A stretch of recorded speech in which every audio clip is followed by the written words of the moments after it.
And we live, guys. What's going on? What's going on, family? What's the word? Man, Jimmy, How we doing? I'm cool, man. I'm all right, man. It's been a long week and it's only Wednesday, I know, right? but it's all good. I'm, blessed and just excited to be able to, get another opportunity at it. So, Yes, sir. Yes, sir. yep. What's going on with you? What's going on, IG? Guys, shut us with 5 people. Holla at me. What's going on, IG? We live on Instagram, YouTube. We everywhere. Yes, sir. Yes, sir. What's up, LG? IG, Facebook, YouTube. What's happening? Make sure you share this for 5 people. You know, guys, just like the title say, we want to have a conversation. Nothing biased, but just a conversation about uniting resources, man. I think Jimmy, with the things that's been going on in the media, I think that this would be a good time to talk about us coming together, and helping each other in the community. Because me and you was talking off air about this, Mhm. that's really how you can help yourself. I'm sorry, that's really how you help other people. I'm sorry, is you have to be able to help yourself, right? Mhm. So, I think once we share those resources and help each other, then we'll be able to definitely help, the world. So, what's your take on that? How you feeling? Absolutely. There's power in numbers. And what's interesting is the people in power, they know that. So what do? They utilize media to create division, right? They, with a lot of biased stories out there and viewpoints and propaganda, because they know when the people are divided, they're not as strong, This is true. right? It's a This is CIA true. tactic. Those who study, the government, things like that. It's a CIA tactic. You divide and you conquer, right? Mm. And that's what you really see going on here. Is they got people arguing over honestly frivolous things, but they do a good job at blowing up, taking a little issue, blowing it up into a big issue, and they get people split on their beliefs. And now instead of coming together, people are divided, and when they're divided, we're not as powerful. So, guys, we just want to just kind of talk about just doing something different, right? Doing something different and realizing when we help each other, we come together, we combine our strengths, we combine our resources, we'll go way farther as a group than we will by ourselves, right? And me and Coach, we were athletes, we coach, and we always talk about, being a team, right? We don't care about one superstar. One superstar is not going to get us, a national championship. It's not going to get us a state title. We need the team to play together for the common good, and that's how we come out on top. Same thing in life, guys. That's why I love sports. That's real, man. That's real. Um, and you said something, man, that resonated with me. You said we were arguing about like frivolous things, and I just noticed that in the past, right, in recent history and distant history, Mm-hmm. that once we get into this and these type of debates and situations, it's some big looming in the horizon. So I just want everybody to pay attention.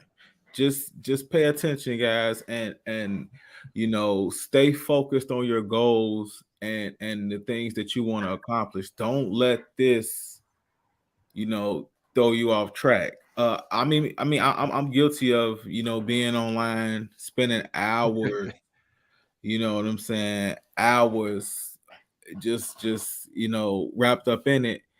And at the end of the day, it's just a reminder of, guys, money rule the world. Money makes the world. That's what it is. Yes, sir. That's Follow what the it money. is. Follow the It's money. it's about the money. So whoever controls the money controls the narrative, right? We, in our community, we just have to do a better job of controlling where our money goes, right? Mm-hmm. and hence the title, you know, guys, let's work on, at least start having a conversation of uniting resources and bringing things together, so you know the generation and people coming behind us can have a better opportunity than we did, because we had a better opportunity than people coming before us. So I think that's a big thing that we need to do and talk about and stay grounded with, Mhm. right? So, you know, guys, chime in. Instagram, what's going on? I see you, Strawberry. How you doing? Strawberry always chiming in. Yeah, she definitely be rocking. Shout out to Strawberry Hemp Life. We gonna have to get on the show, man. She sell products. She's an entrepreneur, you know, just working and doing her best to get it done. So, you know, shout out to her.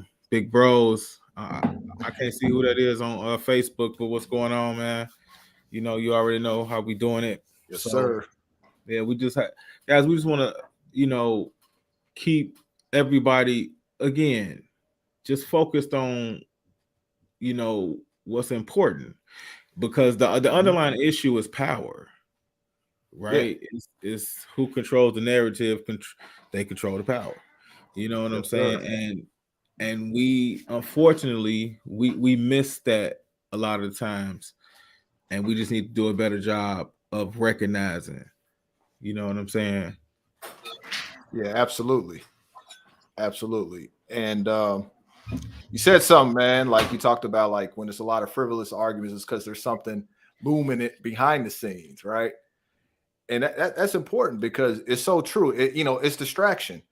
And again, we're talking about media, and essentially, guys, there's a fight for our attention, period. Whether it's social media, whether it's advertising, regular media, politics, there's this fight, and a lot of money and a lot of science goes in. How can we steal people's attention? How can we influence them, but make them think that they're thinking for themselves? I'll say that again.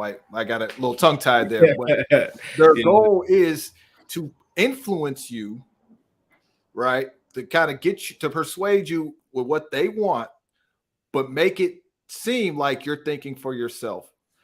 mm, And they mm. do a great job at that. Like I'm telling you guys, this isn't conspiracy theory. I've read like actual books on this, where that the media outlets, these business, these companies, they hire neurobiologists and psychologists who come up with ways to hack your brain, to get triggers in your brain, to steal your attention, get you to feel a certain way, and that's how people get divided. It's all triggers, right? And they know what they're doing, because again, they're trying to distract you, they're trying to persuade you. Meanwhile, they're doing something else behind the scenes that they want to keep from us, whatever it is. That I don't know what may be going on behind the scenes, but like you said, it's something.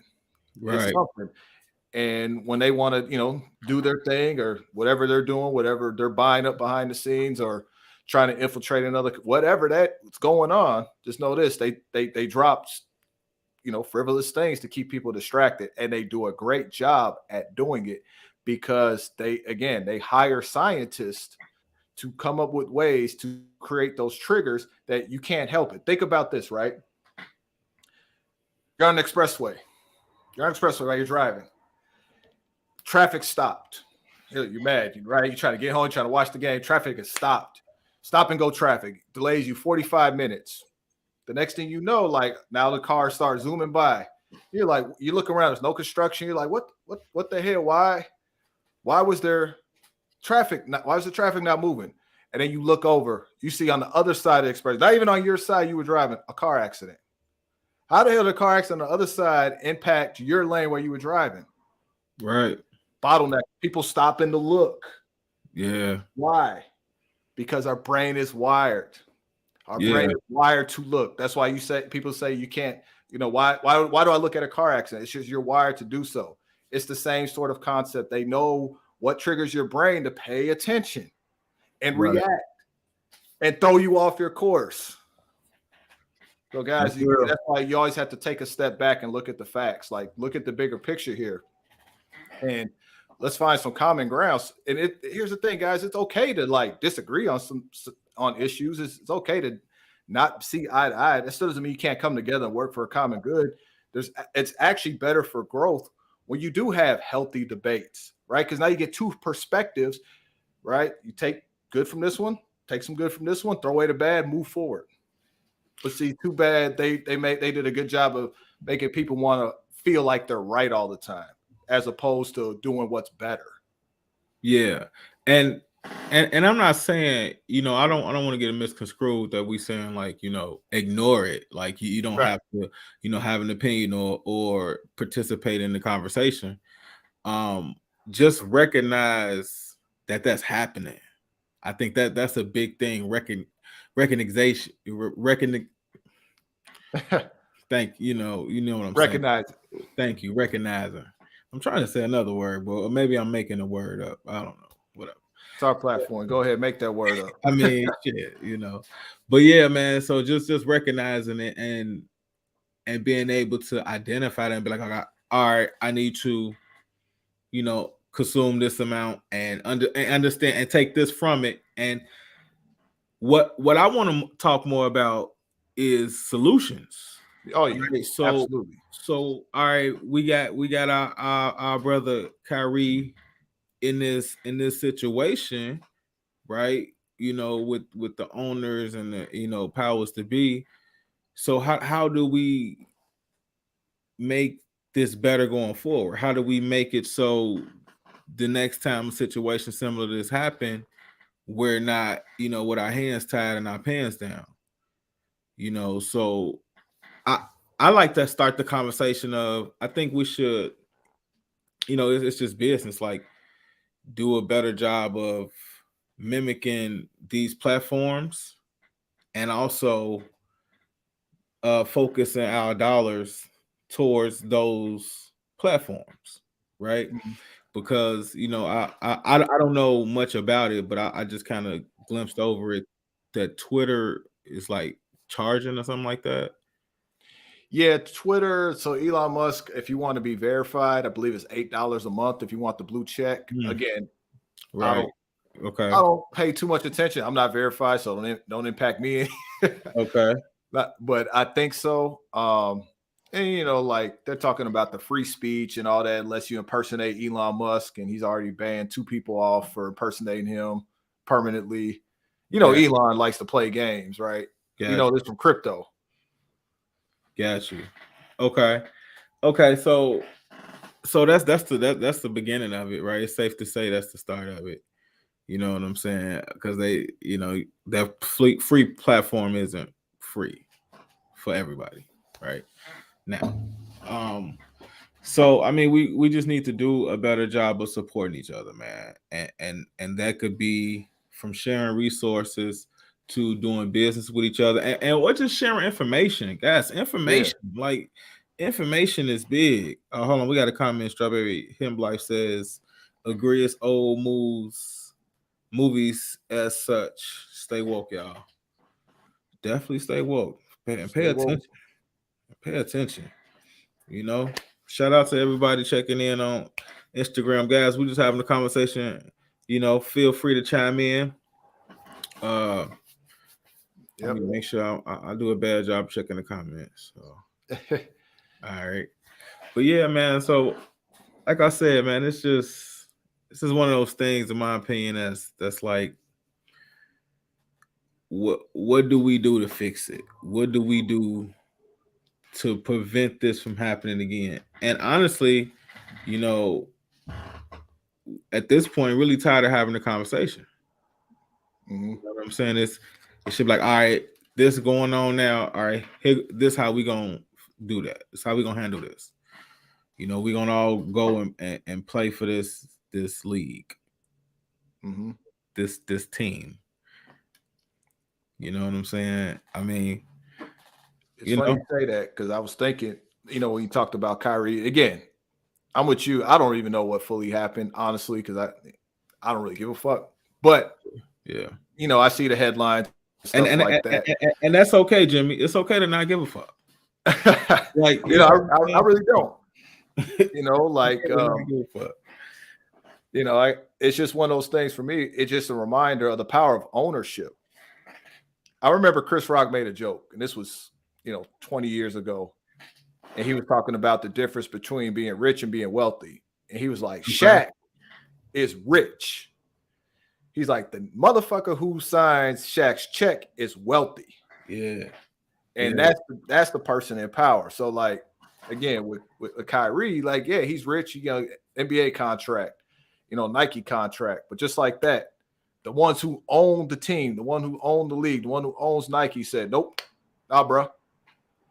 They go. Yeah. Can you imagine like you got millions of dollars coming to you, and then they're just like, nope, Dude, because that's you retweeted something. it's funny you say that, Jim, because I'm telling you, man, I've always thought like that. Like, all right, that's awesome that LeBron got all this money. He got $1 billion, at 18. That's great that what I'm saying. All these people getting paid. That's like you said. That's rich. That's real money where I'm from. You know what I'm saying? That's where we from. That's for real money. Yeah. However, I've always had the question.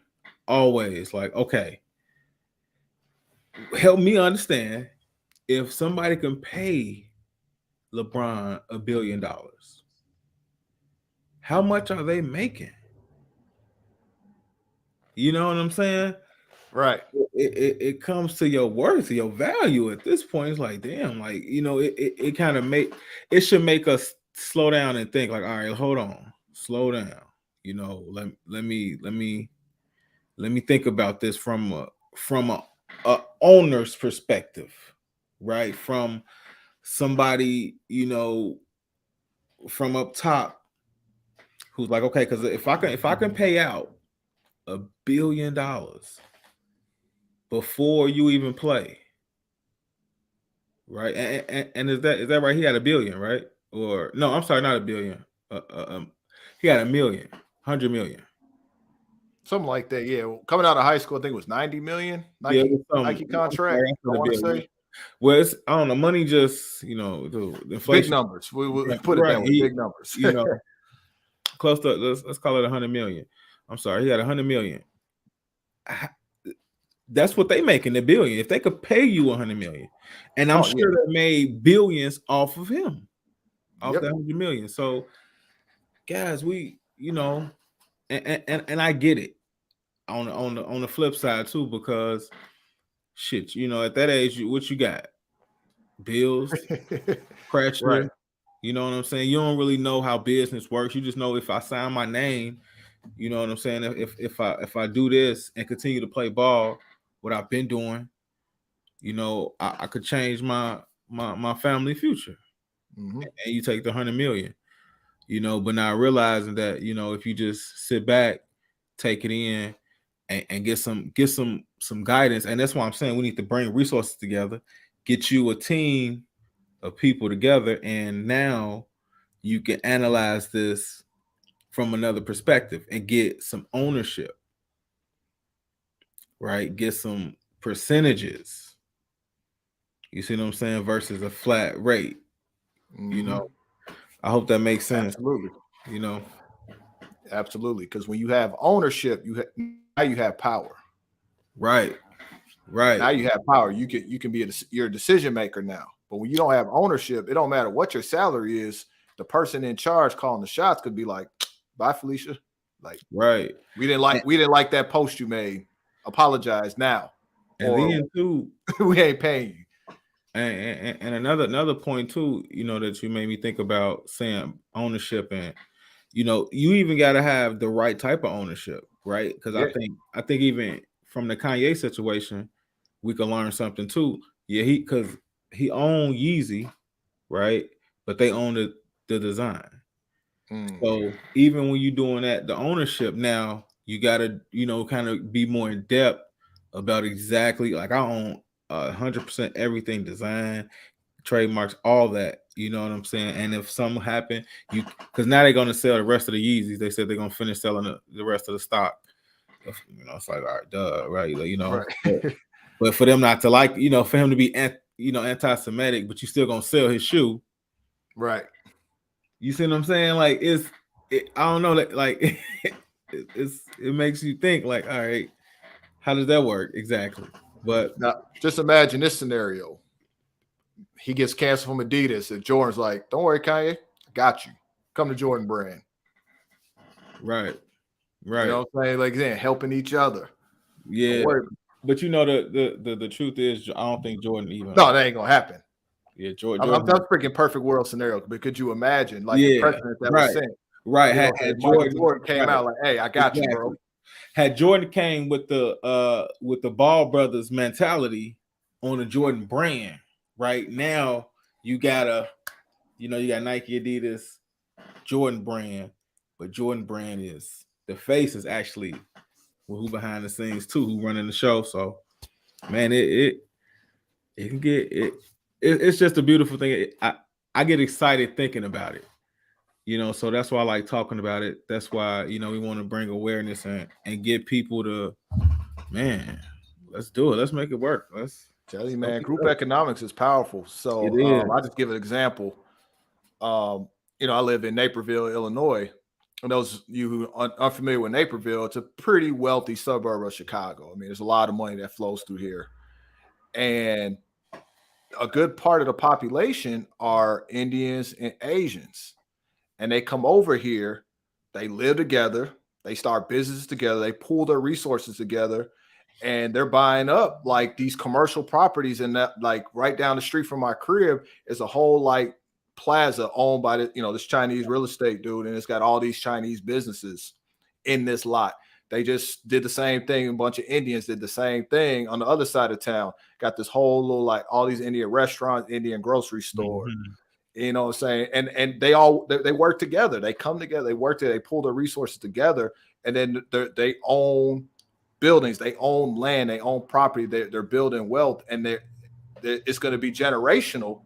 And they're doing it together. It's not one person doing it themselves and like, hey, I made it, I arrived, flaunting on social media. Like, no, they it's these families. They come together and with the common goal in mind, and that's to again build that generational wealth, ownership, again, land, property, businesses, buildings, that it's theirs, right? And Yeah, that's the kind of mindset we have to adopt. Just the power of coming together, what you can really do. Because I'm telling you, like, the opportunities out here, it's never been an easier time to learn the information thanks to the internet.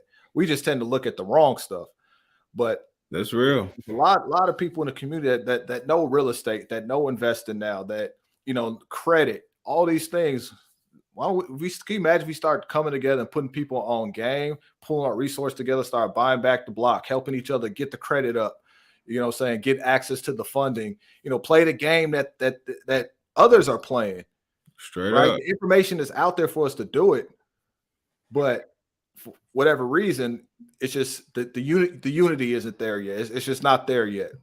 I think it's a trust issue, man. I think we got a hard time trusting each other for We whatever do. Oh yeah, we reason. do. We just don't like trusting each other. We just don't trust each other. I ain't say don't like it. We just don't trust each other, and and, Absolutely. and that, I that agree with that.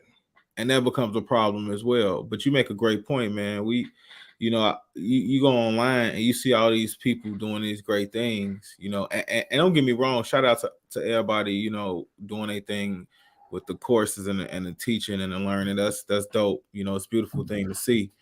And I encourage that and back that. I participate in that as well. So, um, I said that to say it's a lot of people teaching a lot of different things. So it's so many ways we can go.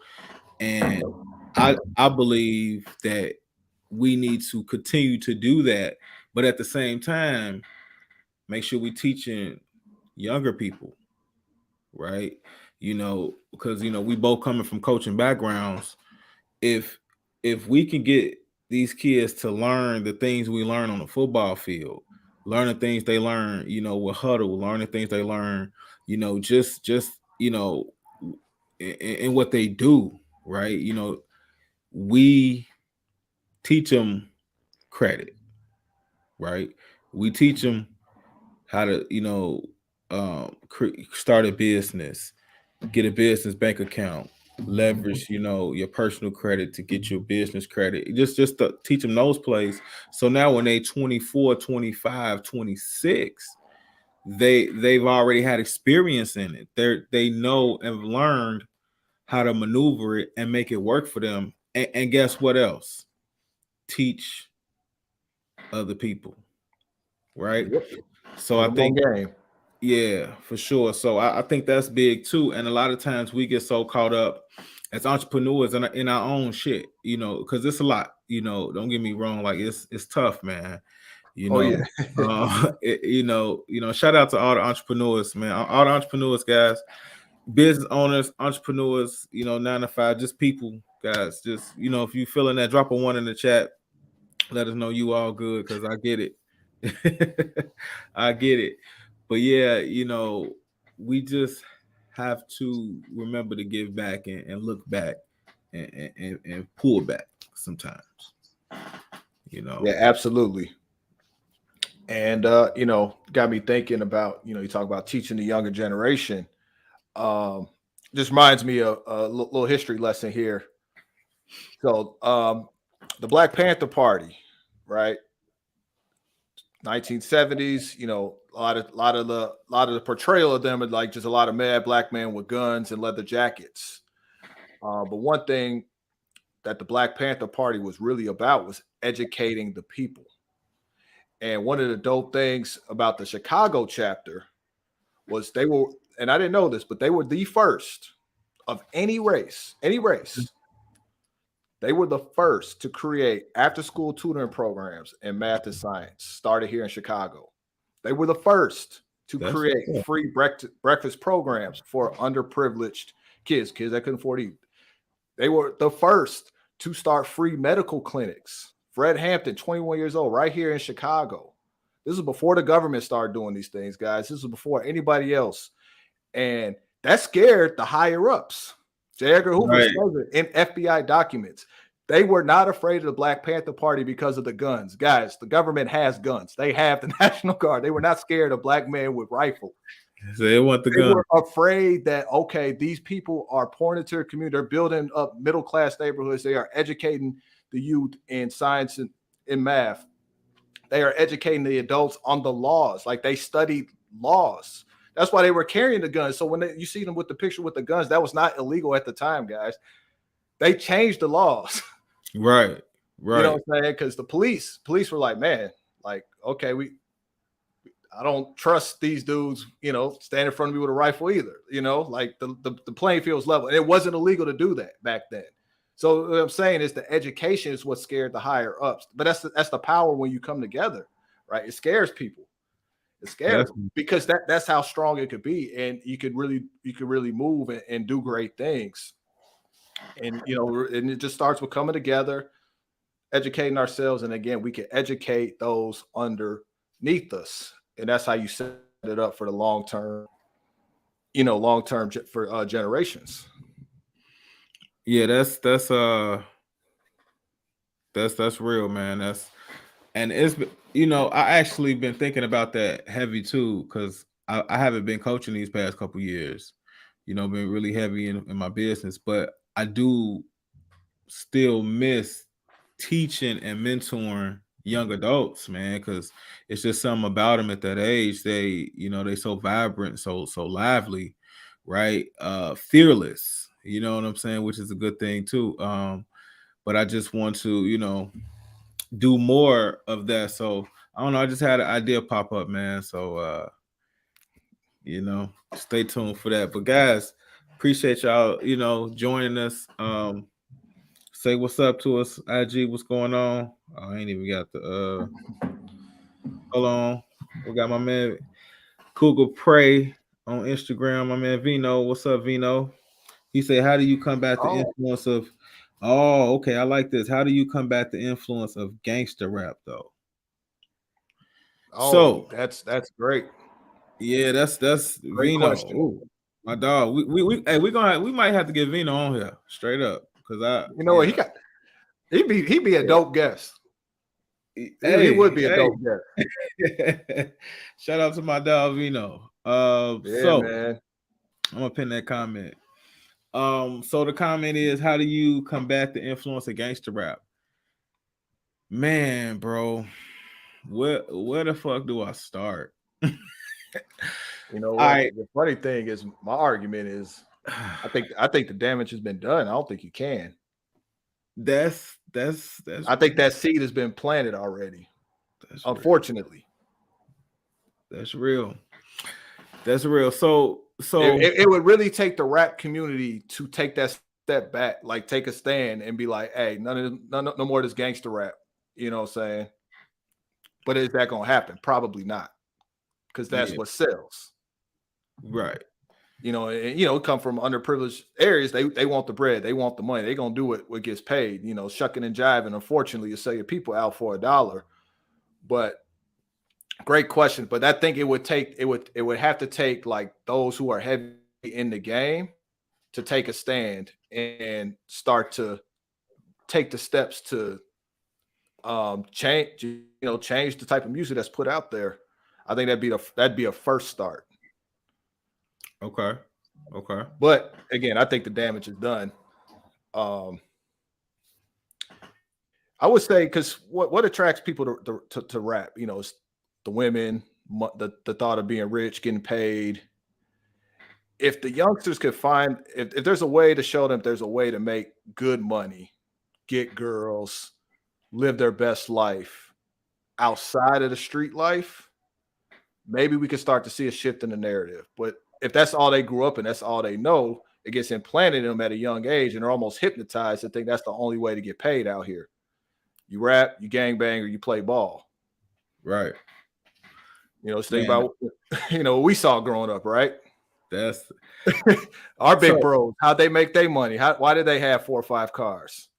They weren't on Wall Street. They were on the street. exactly. This is my thing on that, because I've thought about this, man, and I've tried to not be or sound like a old person, Mm-hmm. right? But first of all, the rap music, the shit is sorcery, man. They listening to it at a young age, and problem is they believe it. They think that that's really what's going on, or that's really how you need to be and portray yourself. So I do agree with you in the sense, Jimmy, when you say that it's kind of we far gone, right, with the music. I agree. So it like I don't it's you people too many people making too much money to like just to change it like that, right? But I think we do need to do a better job of informing the the kids, the people that listen to it, that it's not real. Yeah. Kind of implementing the fiction and nonfiction back into our vocabulary and shit like that. And also, and I be getting on my boy about this too, man. Like, stop going to sleep with that shit in your head. Yes. You know what For I'm saying? real. Listen to them headphones, and you sleeping, and all they talking about is shoot them up, kill them. Like, yeah, I don't think you're gonna wake up and kill everybody, but you still don't want those negative thoughts. When you're trying to be at a space of peace, right? So, Hypnotizing, like you said earlier. man, dude. It really is. Shout out to And Chef Bobo. My bad, Jimmy. I just want to make sure. no, you're good. Yeah. Oh, Bobo. That's my guy. Yeah, That's my guy, Bobo. He too cool. Appreciate you, bro. Hopping on. for sure. He had a comment say, "You combat gangster rap with a real gangster whom raps and give jewels to life." Exactly, Yeah. exactly, and that's why I was saying another part I agree with you too, Jimmy, when you said it's about what they see too. They see that rap lifestyle, and they don't even understand the business of it, because No. as I'm, learning more about contracts and doing more research with the rappers and entertainers contracts, especially the rappers, man, to these labels, it's all in advance. It's a loan. Like, what the hell? Oh You yeah. so it is, but you give somebody who never had any, real money, cash, a lump sum at one time, they gonna take Yeah. it. They're They gonna gonna take it. spend it, and now They don't know what they was getting themselves into. man, One thing I can respect about 50 Cent those who don't know 50 Cent's story, when he was with Columbia, so before he got with Eminem, when he was with Columbia Records, what he did was he wasn't spending a lot of extra time in the studio. He spent most of his time sitting in meetings with the executives because he wanted to learn everything he could about the music industry. But that's what he did. He spent most of his time studying the business, like you said, understanding contracts, negotiation, just kind of picking their brains. I didn't know that. And yeah, and that's why he's such a successful businessman now, the way that he is, because when he first got in the game, he didn't give a fuck about studio time. He wanted to learn the business. And then he Right. was able to use what he learned on the business side of things to really blow up. And one of the things that he did, again, just talking to CEO, C-level executives, they think differently. How 50 Cent really, really made a name for himself and got popular during that time when he first was coming out. You know, that's when Napster and LimeWire stuff was out, and most of the music industry hated it. They hated it, right? Because that's still music. You know, they were trying to shut them all down. 50 thought outside the box when he was sitting in one of those meetings. He's like, you know what? This is how I could get feedback of which one of my songs I need to put on my album. So he would leak his own music online. And the ones that got the good feedback, that's what he would put on his mixtape, on his albums. And the ones that got bad feedback, he just deleted. You get what I'm saying? But like you said, understanding the business side of things is why he got successful. That's what's up. Just the power and the education. Majority of rappers have zero idea of financial literacy. True. Oh, facts, bro. So when they get the money, ball players too, it's time to spend it faster than they got it. Yeah, and you're right, Jimmy. It ain't just shit. I mean, it ain't just ball players and rappers either. It's our culture. Let's just keep it real. We don't know shit about money. We don't know shit about financial literacy. And I whatever didn't learn financial literacy till 35. I was just gonna say, whatever we do know, we didn't learn it till later in life, and a lot of times it's self-taught. Which goes back to the whole self-education thing and sharing information and sharing resources, which is why you guys are here, right? Exactly. So make sure you like, subscribe, and share this, right? So we can get more videos out, because we definitely want to do more, you know what I'm saying, to help our community, man. Because I mean, if nothing else, I think this definitely woke up some people, right? It woke me up, and it at least led us to start to have these conversations, and because everything starts from an idea, right? So we need to have the idea, and then we have the plan, then we execute it, so on and so forth. So these things lead and leads us to ideas and things like that. So we just gotta stay mindful, and like we said earlier in the podcast, man, recognize what's happening. And what I mean is recognize that, okay, I'm gonna spend an hour on it, or I'm spending an hour, 2 hours on it, but don't let it consume you. Don't let it change your outlook. Don't let it change who you are, right? If you don't like what's going on, then do something about it. Be a part of the solution. Join a group. Try to help somebody in a position that that you are able to help them. And go a little further than just giving money, right? Try to give information. Try to give them something that'll last with them, longer. So now they're able to give that information to somebody else, and it becomes contagious. And next thing you know, we got our own league, right? And now we done. Now the TV contracts, the big money is coming to our league, right? And now, trust me, if that happens, right? Think about this. Just walk with me for a second, Jimmy. I'm with you. What if we had a black-owned NBA, NFL, MLB, right? And all of the big athletes, right, said, I'm going to only play for the black-owned league. Okay, not even only play, not even only play. Take only out. Mm-hmm. But I'm going to play. But I'm going to make it my business to play for this black owned league, right? Mm-hmm. Do you think the network TV, the TV networks who pay all this money for the marketing, get paid all this money for marketing, advertising, things like that, would be inclined to pay this black owned league a big contract so they can broadcast their games, so they can advertise to us? You already know. Okay. I just want to make sure I ain't crazy. You ain't crazy. They already know. Yeah. Think about that. Think about how, but it goes back to also what we said earlier too, man. We don't trust each other, right? LeBron got to do that. That's a lot. That's a lot to put on the line. Straight up. Yeah. Like, let's keep it real. Big That's risk. Yeah. a lot to put on the line. It is. And not only do LeBron got to do that, KD got to do that. But if LeBron do that and then KD don't do that, because what happened is they offer KD double. You know what I'm saying? You already know. So that's what I'm saying. You gotta like, so then KD, he got to do it too, and so on and so forth. Habib, like everybody, you know what I mean? Steph Curry, all them, right?